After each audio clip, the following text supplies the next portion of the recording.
Okay, we're gonna do 7-1 and 7-2 today. I've given you a couple handouts. There'll be a little bit before we get to those, but it's just the standard normal distribution probabilities. So it's table 5.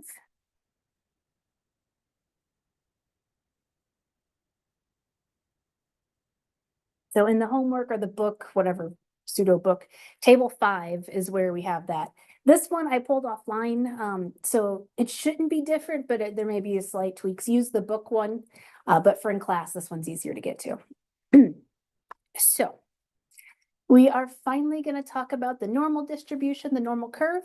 We hinted at this earlier in the semester, but now we're going to really dive into it. So the first thing we have is something called a probability density function.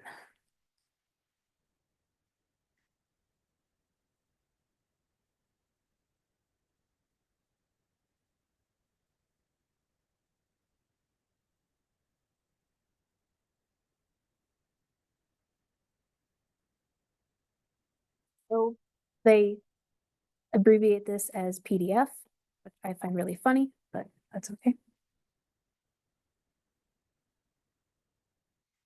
Basically, this function is something that's going to turn area under a curve into a probability.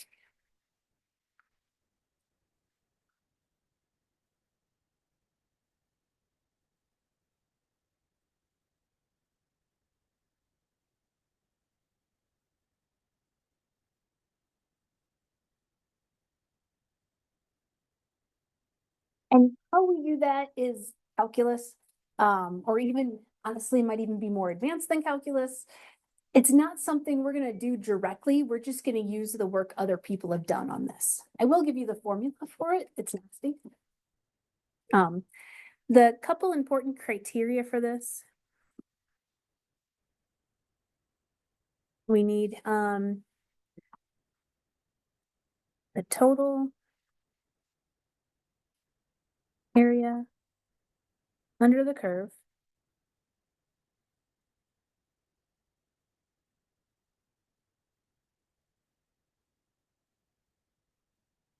Let's be equal to 1. So if we were to measure all of the area, we would get 1. So not bigger than, not smaller than, exactly 1. And the height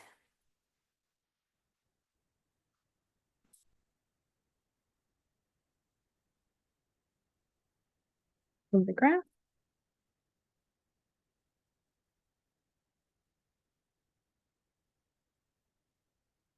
must be greater than or equal to 0 in all places. So we can't have a negative height because we can't have a negative probability.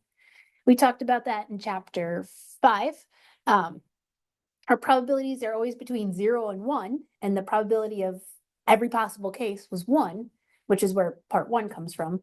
And we can't have a negative, is where the part 2 comes from. So we've kind of dealt with how we're going to use this before.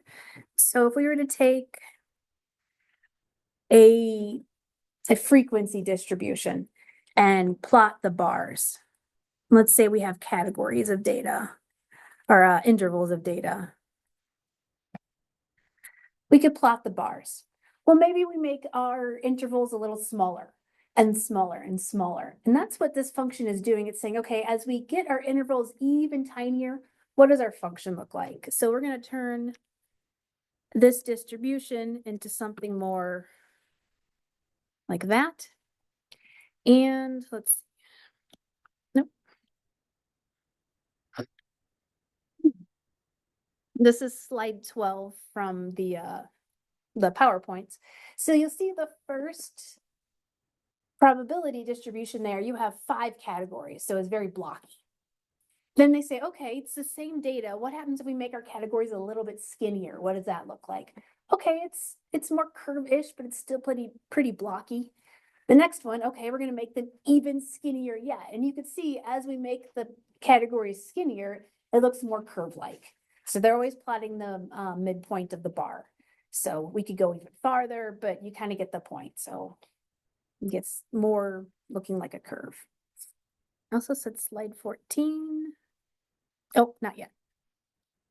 I wrote that down, but I don't need it yet.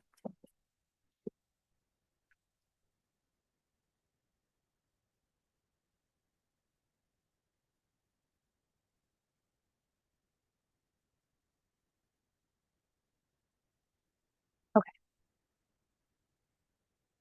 The important things for us.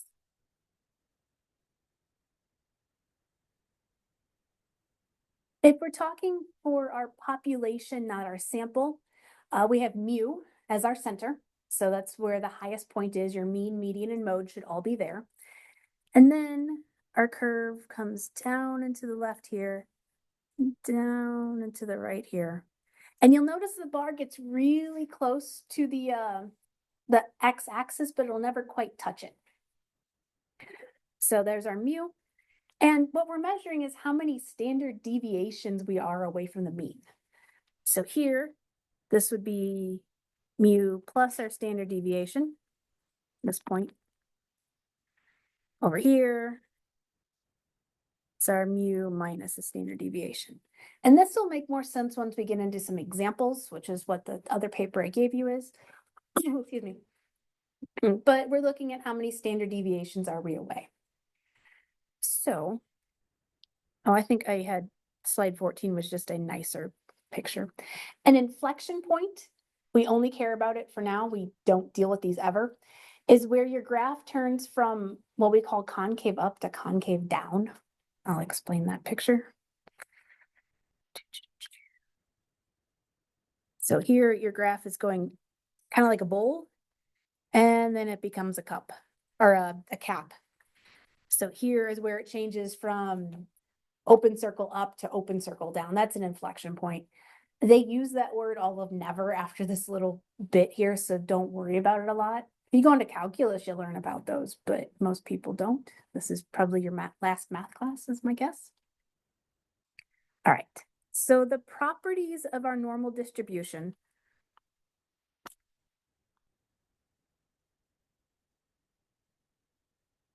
Oh, of our probability density function. They must be symmetric about the mean.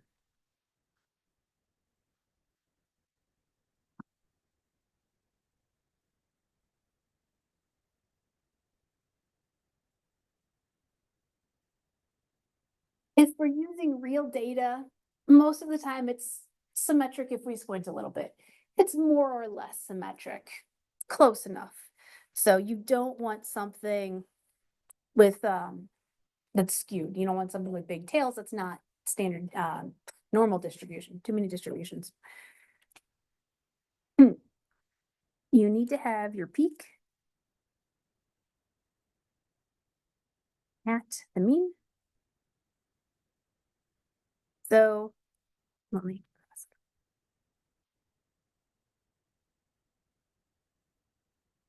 no camel hump. It has to be big, little. The inflection point, I don't care about that so much. 3 area under the curve.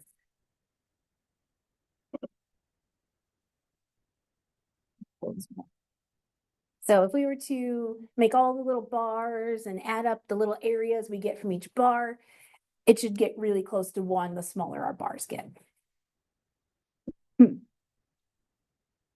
With that, since we're symmetric and our area is 1, the area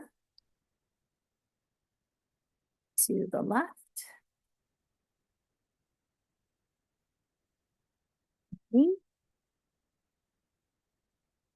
is half.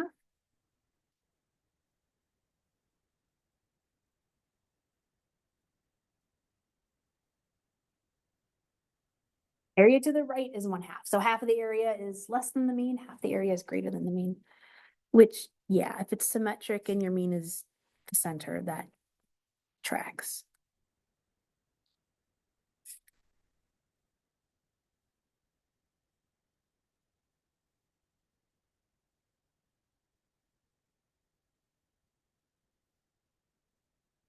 That's half of it, and the other one should be other half.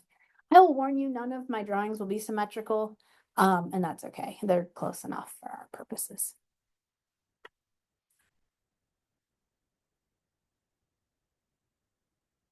No, this should be number 5, not a dot. Yeah, follows.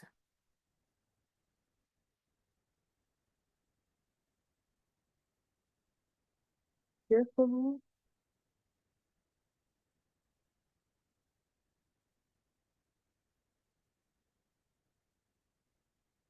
Which is our 68, 95, 99.7 rule. So we said 68% of the population is within 1 standard deviation, the mean, 95 is within 2, 99.7 is within 3. We're going to see where those numbers come from today, like how we get them.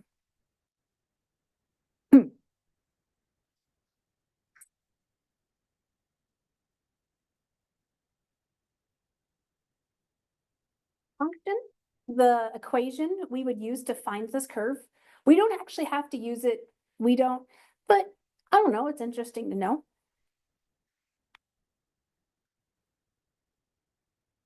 All right, we have the number E, which is 2.72-ish, times negative, or to the rather, x minus our mean squared divided by 2 standard deviation squared all over standard deviation times the square root of 2 pi.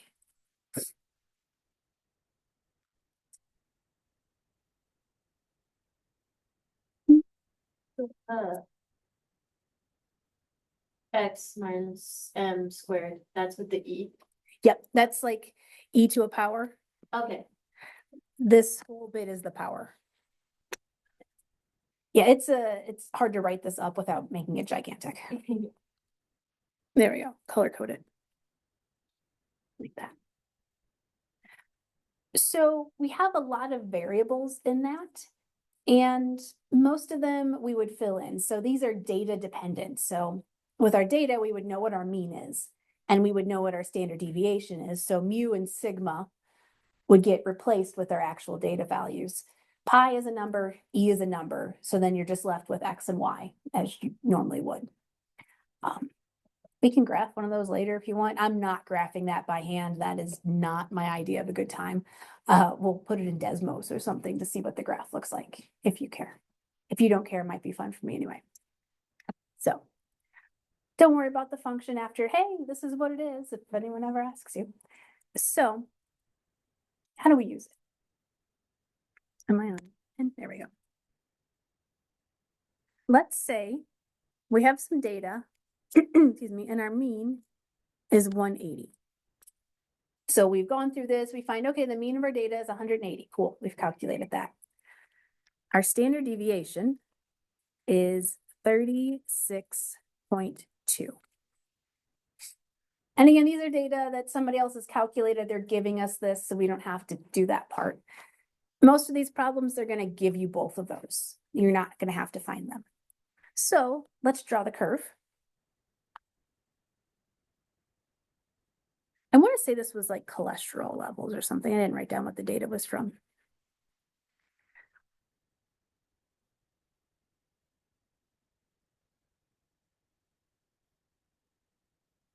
Oh, that's nice. I did a good job. They'll never be that good after this. So this is our mean at the peak, and its data value is 180. Grab my calculator because I forgot to get my notes. Now, if we want to figure out the data value for one standard deviation above the mean. So this is really an the x-axis. So these numbers will all be bigger than 180, so greater than 180, that's 118. And to the left, they're all going to be smaller than 180, as you normally would.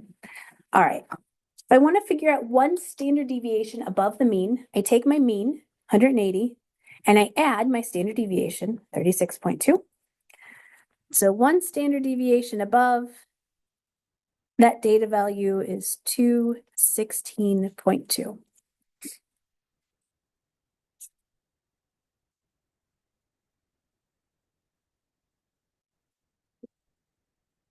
So we can say mean plus my sigma. If I want one standard deviation below, I go back to my mean and I subtract my standard deviation. So 180 minus 36.2, that data value is 143.8.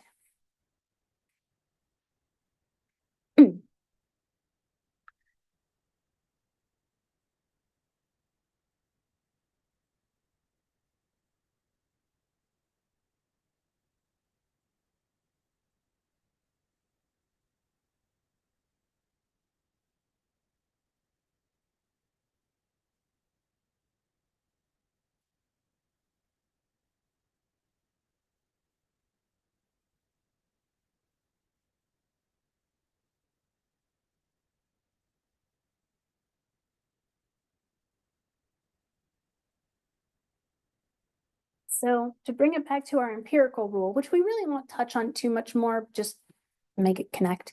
So that says 68% of our population is going to score between 143.8 and 216.2. So if this is cholesterol levels, which I think it was, 68% of our population have cholesterol levels in that range.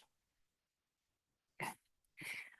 If we want to figure out the data value for 2 standard deviations above, we can either take our 180 and add the standard deviation twice, or take the one where we've added it once and add it one more time. So I'm going to say 216.2 plus my 36.2,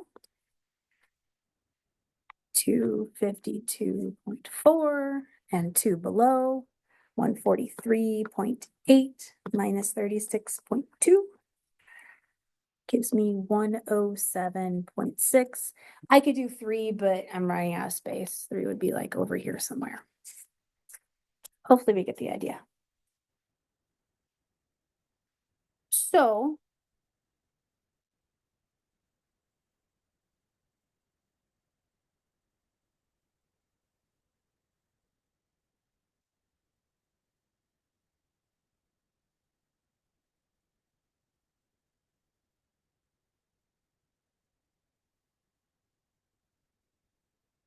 where is a data value of 200 on our line here, on our graph? So if we're given a data value and we have some standard deviation and our mean written out there, we're going to look, okay, so 200 falls between our 180 and 216. So 200 is going to be here-ish. I'm going to do it in pink. And if I want to highlight what portion of my population has a score higher than 200, I'm going to take my line here, go all the way up. This percent has a mean, or excuse me, has a data value higher than 200. So everybody to the right over there will have a cholesterol level of 200 or more.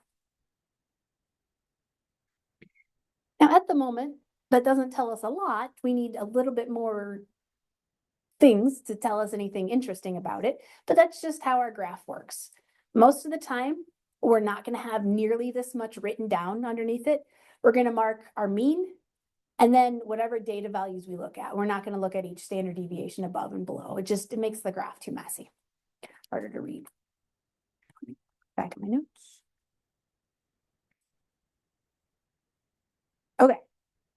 That's 7-1. There was a couple other bits in there. If you read through it, there's some more vocab, but these are the highlights, the trickier things. 7-2 is how do we use it?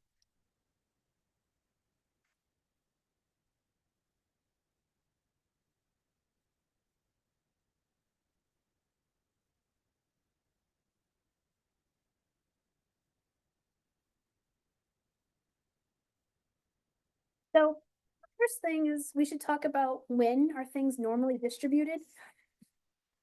Not all of our data is going to be. We can see if we have outliers, like a bunch of really high ones, but no low ones. That's probably not normally distributed. A lot of times our data will be designed to be normally distributed. So like, the ACT, SAT tests, they design them to have a normal distribution. Sometimes things just happen. So like height and weight of little kids are often normally distributed. Just because we find most of the kids are between these heights at this age, and then we got a few really tall ones and a few really short ones. But most of the people are similar. If you look at a bunch of 4-year-olds, most of those kids are about the same size. Any age is going to be like that. There's some variation, but they're similar. So that's what we do for our normal distribution. That's why we use it. So we have a measure, like how do we find where we lie in this? This deals with our percentile ranks too. We have a nice measure here. X minus mu over sigma.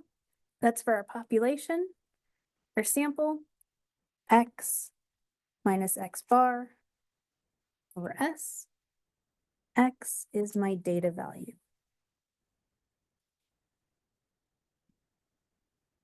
Going to be a single, we'll say individual's data value. It could be a thing, but whatever. So if we have a bunch of related problems, your mean and your standard deviation will be the same for all of them. Your data values are what's going to change. So most of your equation will stay the same. And actually in the worksheet thingy I gave you, we've got a bunch of related data, so we can use that idea. All right, so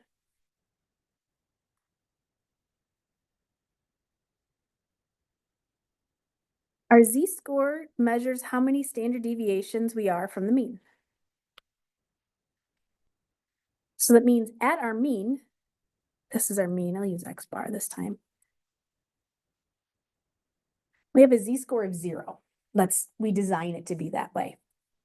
Anything higher than the mean, to the right of the mean, it's going to be our positive z-scores.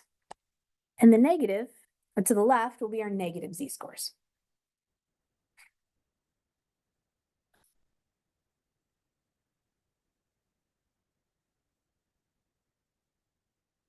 And the cool thing is this is symmetric.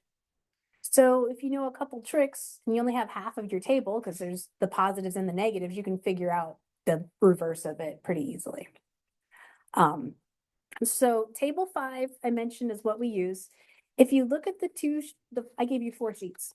The first 2 sheets are your standard deviation. The one on top will be the negatives, not standard deviation, z-scores. The one on bottom are the positives. This is a table of numbers. Oh, actually, I have this pulled up. Let me pull it up. A gigantic table of numbers. That looks very intimidating. Once we learn how to read this, it's actually not so bad. Pretty much you're looking for something on the left, something on the top, and where they meet each other. We'll do that as we go. Can I zoom in some? I also gave you this so you don't have to look up here on my sheet, because yeah, that's mesmerizing. Right back here. Yeah. So first off, let's find our z-score. As statistics go, this is not a bad one. I think most of our really terrible calculations are behind us. So. Oh, that's cool. All right, so let's say our mean was 100 and our standard deviation is 15. I'm going to write a generic z equation first.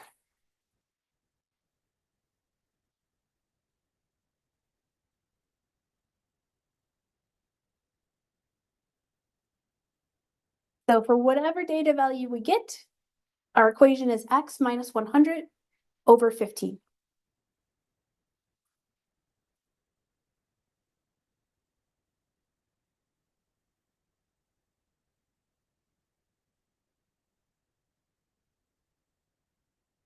So let's find 2 different z-scores. We do each of these separately, but the data is related. So our z1, this is 120 minus 100 over 15.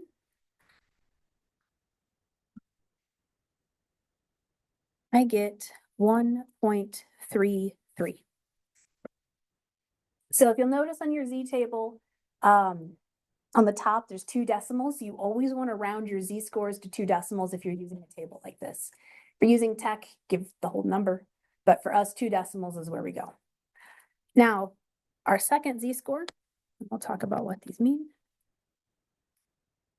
95, 100 over 15. That's -5 over 15. Negative 0.33, repeating, negative 0.33. Make sure your order of operations is right. Subtract first and then divide. If not, you're going to get wonky numbers. So you notice our Z-score, one of them is positive, one of them is negative. And it makes sense because one of our numbers is bigger than the mean, the other one is smaller than the mean.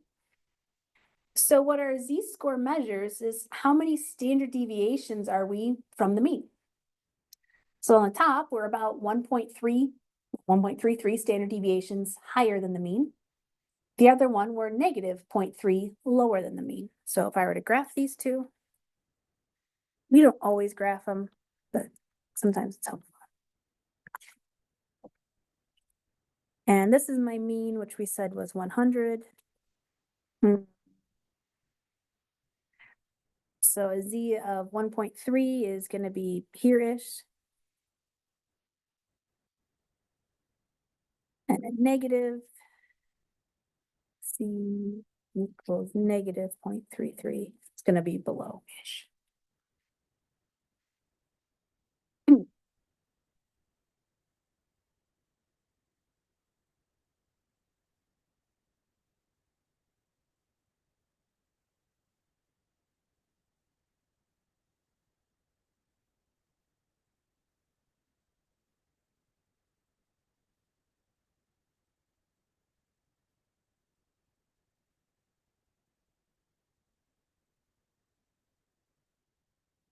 So what does this tell us? The Z-score is just a number that's doesn't look very useful, but we can make it useful. So we're going to do the first one. Our Z is 1.33. Look at the handout. I'll explain how to read this. So we said this was higher than the mean. We're going to call this value here. This is our Z-score. Okay, 1.33, don't forget the number. Look on your table. Can I zoom in more? Yeah. You'll notice that the first page is negatives. Our number's positive, so we're going to go to the second page. All these numbers are positive. We start on the left side, so look at your Z-score, go all the way down to where it says 1.3. It will not let me highlight it, but hopefully you can see 1.3 is right here to my mouse. So 1.3.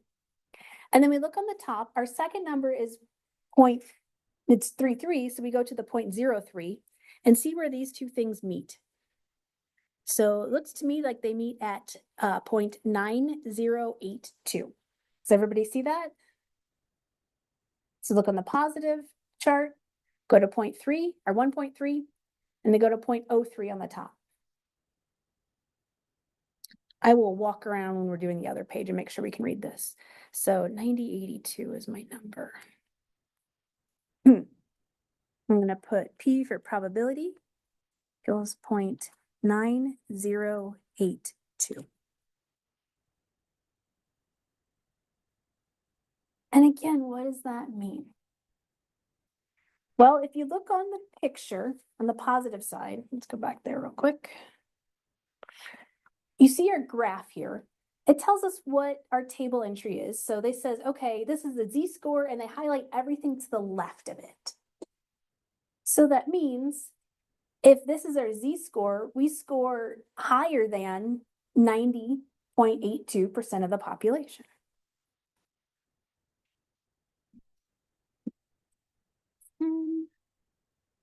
So this area over here is 0.9082.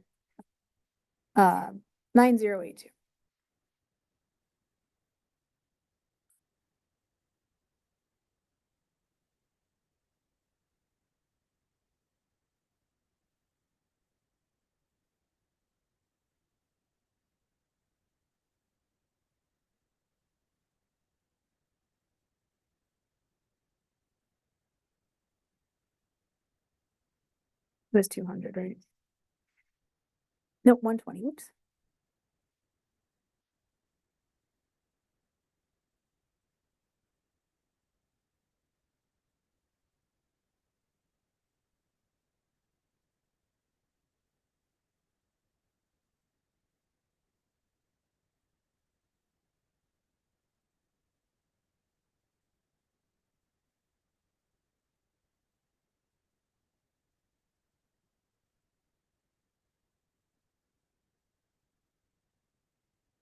Okay, so we can think of it, one way we can think of it is our data value is higher than approximately 90% of the population would get, or the probability we choose someone at random,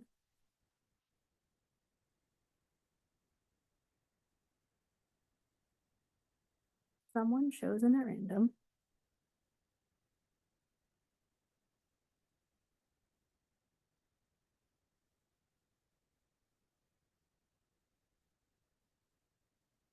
of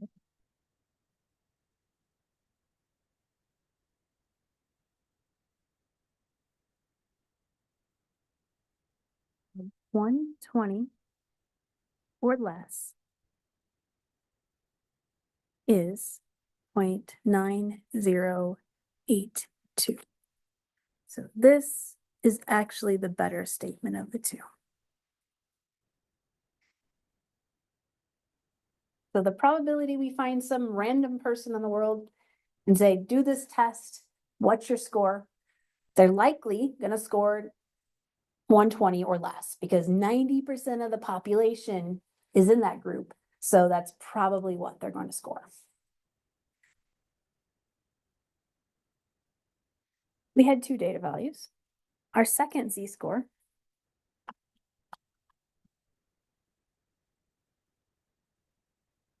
was negative 0.33. So in our picture, that's going to be to the left of our mean. Here somewhere. So look on your chart. This is a negative. So it's going to go to that first page. See if you can find it.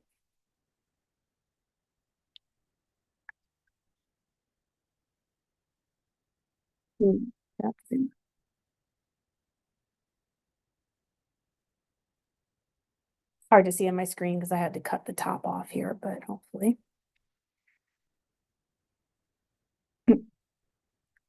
So come down to the negative, to the very bottom here. That's 0, 1, 2, 3. Looks to me like it should be 3707 as our value. Come on. Probability equals 0.3707.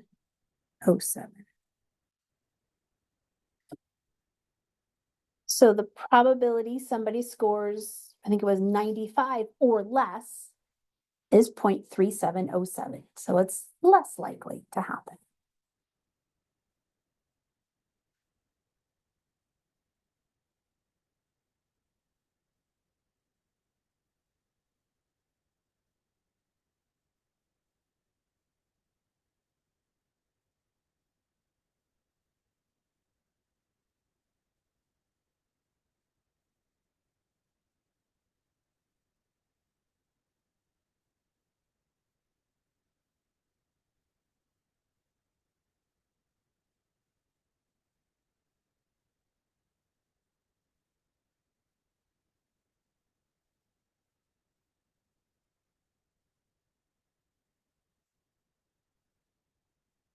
We can also calculate the probability a score is higher than the one we have.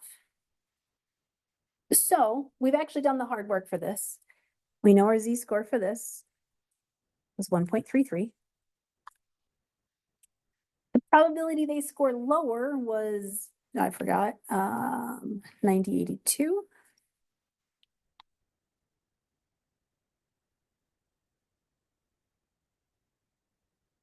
Well, the probability someone scores either higher, lower, or the same is 1. So if we want to figure out the higher score, we're just going to take 1 minus the probability we looked up. which is 0.918, if I'm not off base. Yep.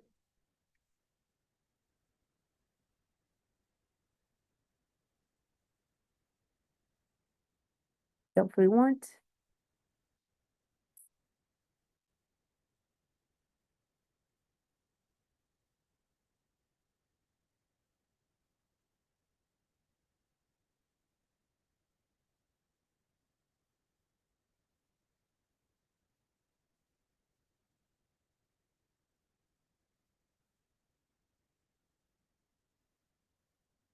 so kind of a guide to this.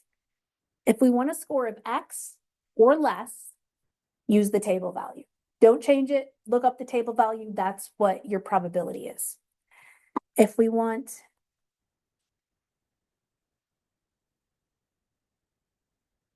X or more, then we're going to take 1 minus the table value. So we look up our table value, 1 minus that, that's the probability of higher. We also have cases where we want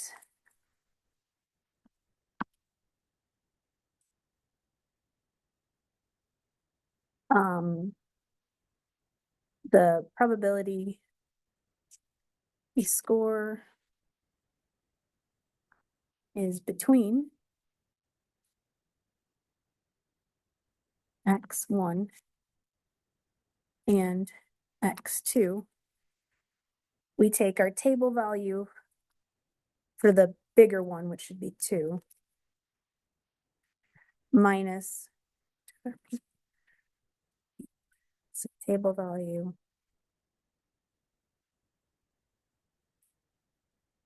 1.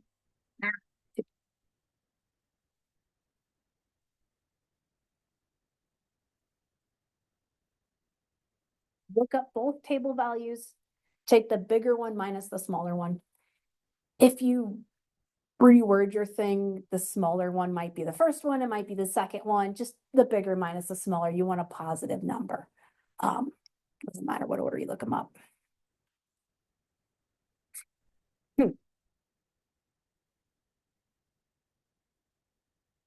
So those are the 3 types of problems where they give you a data value and they want you to find the probability. So it's either going to be the probability of this or more, probability of this or less, probability of between A and B. There's one more type, but I'm going to have us practice this one in a sec, or practice one more problem on this, like a between problem, and then we're going to do the other type. And then we have worksheet, which we'll see how far we get. All right, so my mean is 38.72. My standard deviation is 317.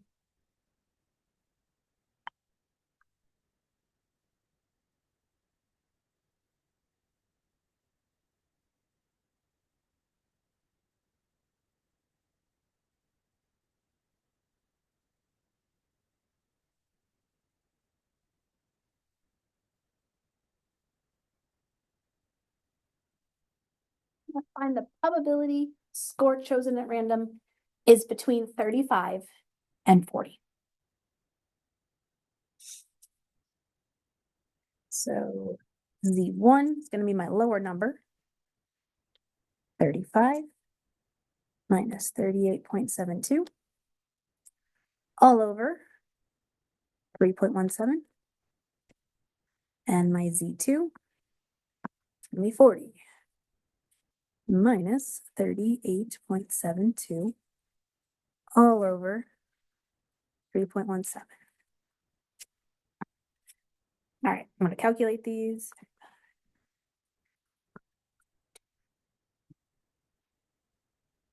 Whoops.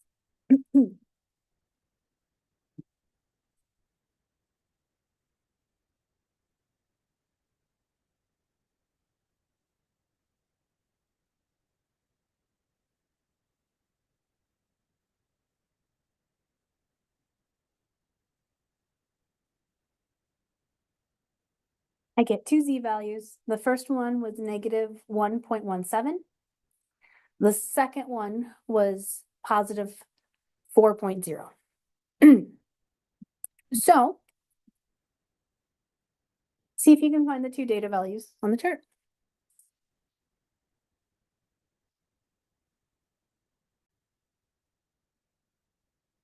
Okay, I looked up my two data values. So the lower one, the negative 1.17, should give you 1210.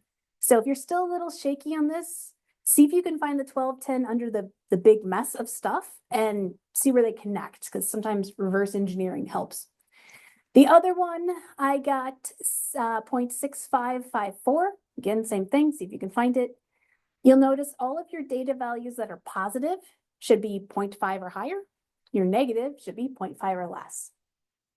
So if I want to figure out the percent of cases between, I subtract my two p-values. Percent, the probability. I tend to think of these as percent for some reason. So 0.6554 minus 0.1210.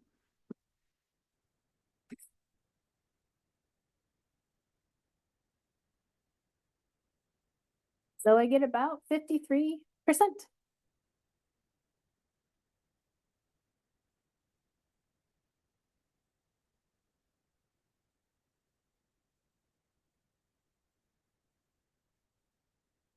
We're going to graph that. We've got a little bit above, a little more below. It's the cases in between. That is a really bad graph, but that's okay. We get the idea. So percent of cases in between these two. Sometimes you want the 95% of the population. So what score does 95% look at, or what have you? Useful sometimes if you want to figure out what the outliers look like.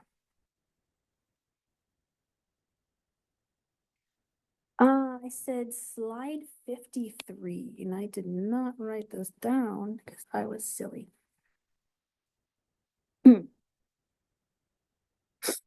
Okay. This is the same data we've been using. It is. So we want to find the height of a 3-year-old at the 20th percentile. We have to do this a little backwards. So our probability is the 20th percentile, so 0.2000. And my z is whatever it is. Data value minus 38.72 over standard deviation is 317. So what we're going to do is take our chart, and now instead of looking on the top and the side, we're going to look in the middle and find the closest number in that mess of numbers to 0.2000. So if I go back to my chart, which is here, it's going to be in the negatives. And it looks to me like we're probably in the negative 0.8. It's really hard to see that. So if we look at the negative 0.8, a lot of those numbers are around 0.2. What is the closest one we can find? So I see 0.2005 and 0.1977. Those are both close. 0.2005, which is this guy here. You can see my little mouse. That is closer. So now we're going to find the z-score for that. So I look to the left, it's negative 0.8, and that column is the 0.4. So my z is negative 0.84. And now to find my data value, I plug that in for z and solve for x. So I say negative 0.84 equals x minus 3872 or 317. Do a little algebra, negative 0.84 times 317. I get negative 2.6628. equals x minus 38.72. Add that to both sides. Plus, that is the wrong button, plus 38.72. I get my data value is 36.06. 36 is probably fine. So they give you a percentile, find that number on the page, turn it into a decimal, find it on the page, then reverse it to find your z-score, plug it in, solve. So that's sometimes useful too. You want to figure out, okay, the 20th percentile, I think this was height of kids, those kids would be 36 inches or smaller. So 3 feet short. Okay. I think that's all on my to-do list here. So what I have now, I put this for the online class already, is the second page I gave you have some normal distribution practice problems. We are not going to get to all of them most likely.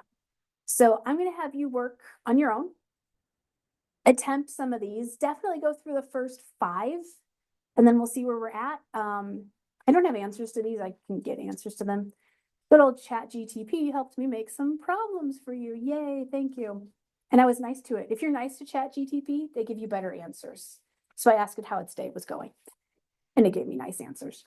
So try the first few, set up your z-score, find the probability, etc. All right, I'm going to stop my video and be good from there.